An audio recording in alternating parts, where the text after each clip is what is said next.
Hello there folks, how is it going? And welcome to the first ever YouTube video here on this channel. I know you're all thinking, really, do we need another landscape photographer here on YouTube? Yeah, let's pretend like we do. My name is Neil. I am one half of All the Ways You Wonder. I am the guy who takes all of the photographs, and I'm a big fan of YouTube and the platform as a whole, and always liked the idea of starting to make videos about travel and landscape photography in general. And so this is the kind of first attempt at this. Now granted, here we are, not in some epic location, but in my little office at home in Portugal. I figured best place to start would be an introduction. Hello. And would be to look back at the last year of images that I've taken to, highlight some of my personal favorites to share with you guys. Just a couple of quick notes to get out of the way first. I do put a lot of effort into the Instagram stories when I go out to take photographs and things like that. And a lot of people commented and sent me messages saying, hey, you should put all that together and, make a bit more of a long form video, like a YouTube video and things. So this is, again, kind of trying to answer those calls, if you will.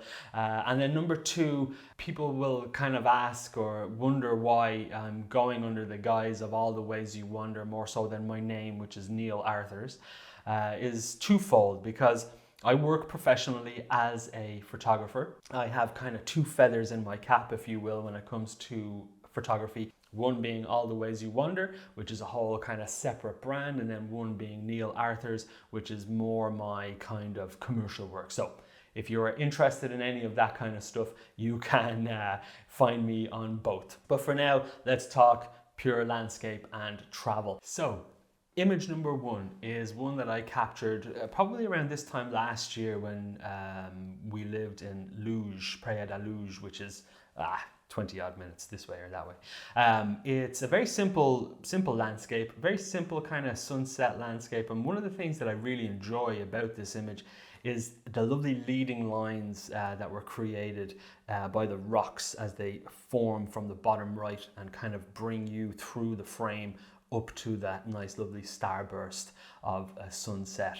One thing to note, the image itself is like a time blend. I know these kinds of words kind of get thrown around a fair bit, but this is like a couple of images captured for that nice light that's catching on the rocks in the foreground, and then I have rattled off a good few pictures to try and capture the water movement to the way that I ultimately liked it, and hence in this picture. Now the next image we're going to talk about it's a very popular scene, particularly here in the southwest of Portugal where I live. It's of the lighthouse, and I'll never remember the name of the lighthouse. I'll put it up on the screen somewhere.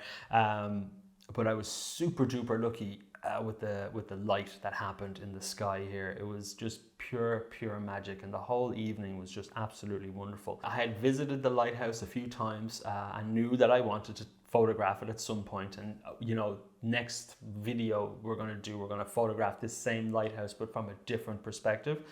But this image, I'm just so pleased with how the light really caught in the sky. It was just so wonderful. Again, this is like a blend of images to control the highlights and control the dynamic range, as you gotta capture those few extra exposures just to kind of keep things nice and on the level. The next picture is, sometimes you're out and you're thinking, oh wow, look at all this lovely epicness in front of me. And then you just randomly turn around and you think, wow, that is pure magic. This picture is one of those moments. I just randomly turned the camera around on the top of the tripod and wanted to take a picture without realizing that the ISO on the camera was way high. And then when I seen this on the back of the camera, I was like, yes, this is a real banger of an image, and I'm super happy with how it turned out. And funny story, if you were to see behind me, the Northern Lights was actually kicking off.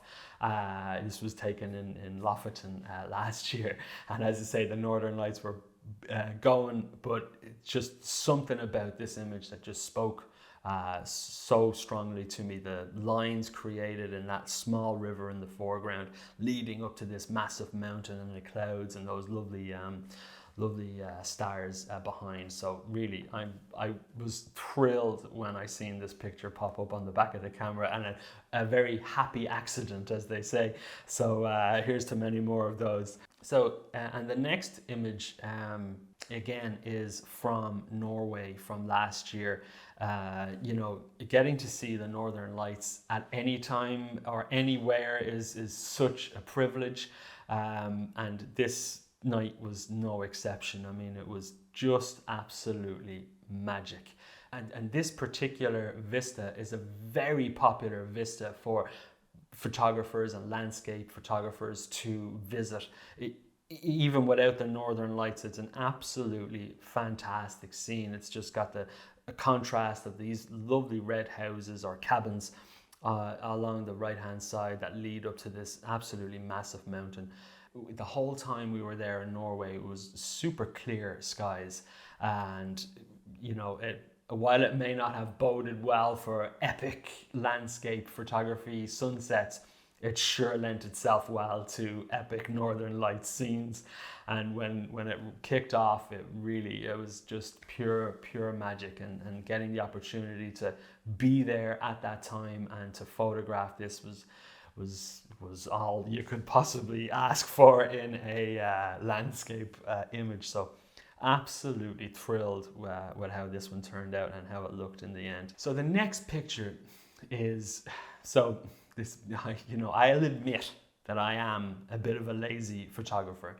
This picture is like a culmination of me trying my best to overcome that laziness. This beach, there's going to be two pictures from this particular beach. You know, you turn up to a scene and you think, yeah, okay, there's not a great deal going on. And, you know, I'm glad I got out of the house and I'm glad I'm here, and it's lovely, it's beautiful, and you take pictures and you may not be thinking to yourself, yeah, they're grand. I'm here, it's fine.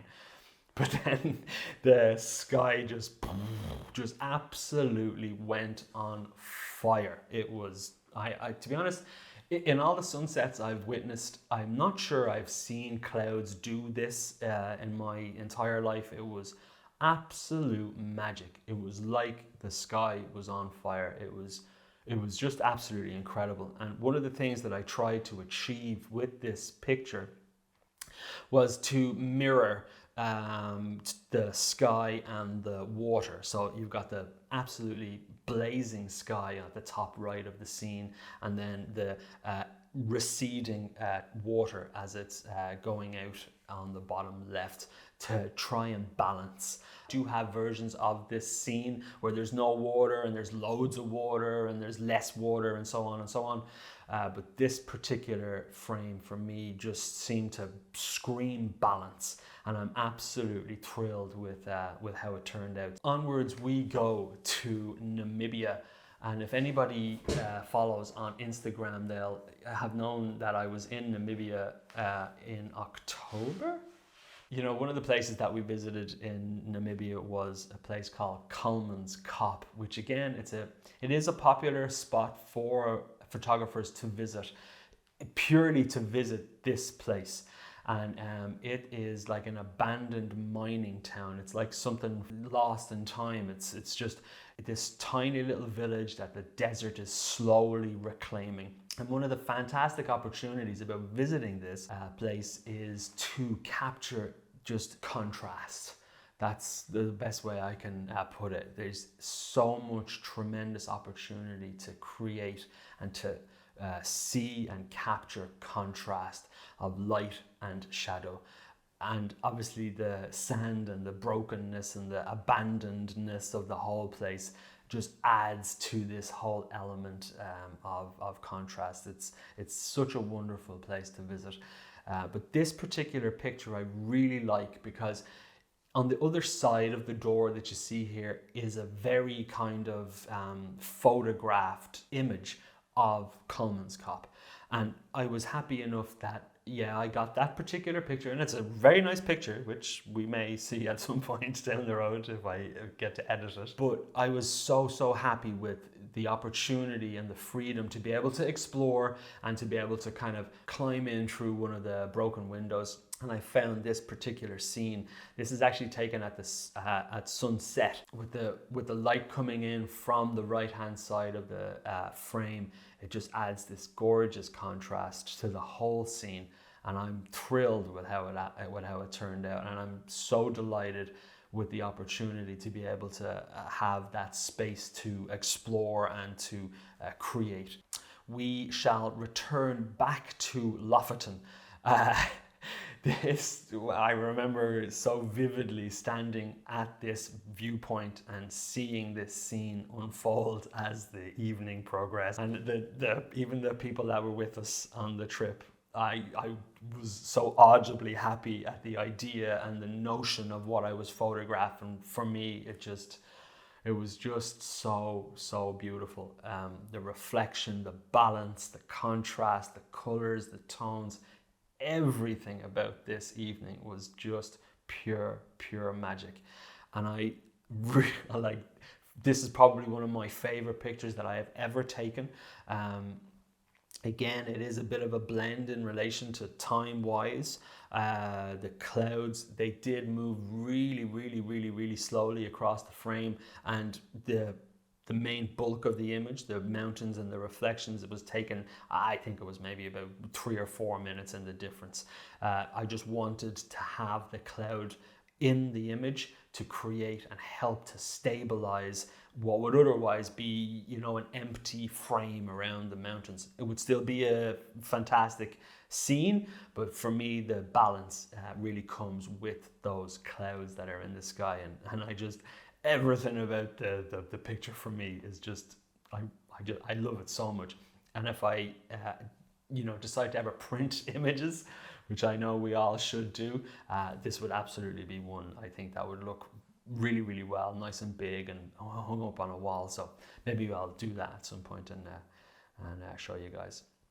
So the next picture we're going to journey to, again, is back at that same beach here in Portugal. On the western side of Portugal, the tides can be quite ferocious. And needless to say, this was one of those evenings. And me, being a total moron, ambling out, and I put the tripod down, and then all this water. I thought I was gonna, I'll be honest, I thought I was gonna get the legs taken out from under me, and like the camera is probably maybe a foot away from the water that you can see in the frame.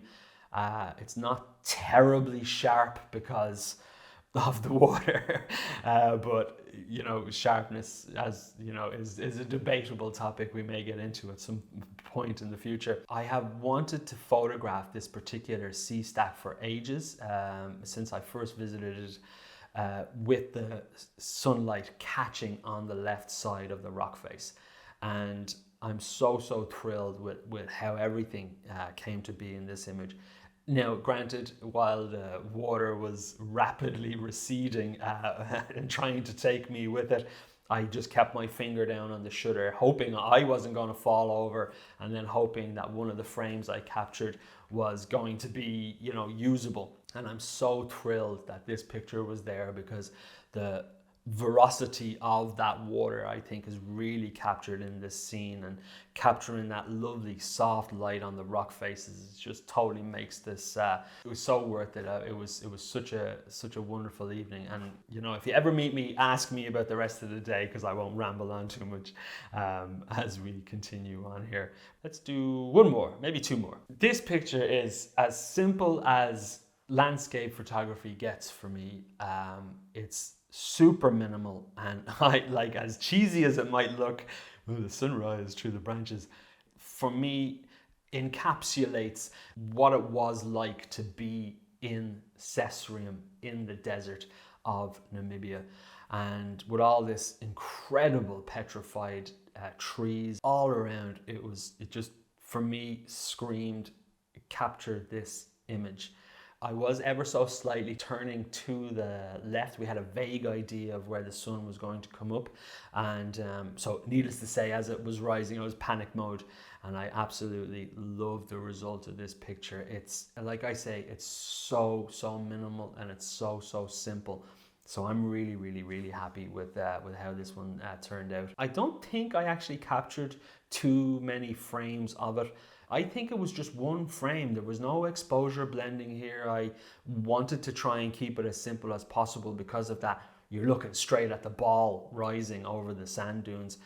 You're not going to see any detail on the front face of this tree. So I'm pretty sure I was very mindful of that and just kind of captured this in camera, if you will. But I'm super duper happy with how it all turned out, and I really love this picture. I think it's great and humble to boot. Almost forgot. Okay, this will be the last one. One of the things that I looked forward to most about visiting Namibia was the opportunity to photograph the sand dunes. Now, I know in the previous picture you can see some sand dunes off in the distance and things, but very different to the scene that we're looking at right now. One of the things that I was most excited about was just to capture contrast, abstract contrast, and I think that's what I love about this image so much. I do have other images that I intend to share on Instagram, so be sure to head over there and give a follow if you would like to see more. I just got through processing a few, but this for me encapsulates that idea of minimalist contrast. There's no discerning features, it's just light and shadow. In terms of editing, I just boosted the contrast and very slight local adjustments in relation to contrast. I am thrilled with how this image turned out, and I really love just this idea of just formless contrast. So I really love it, and so yeah, there you go. That's enough rambling for me and my pictures. So let me go back here, make sure we're still actually recording, which I don't know we are.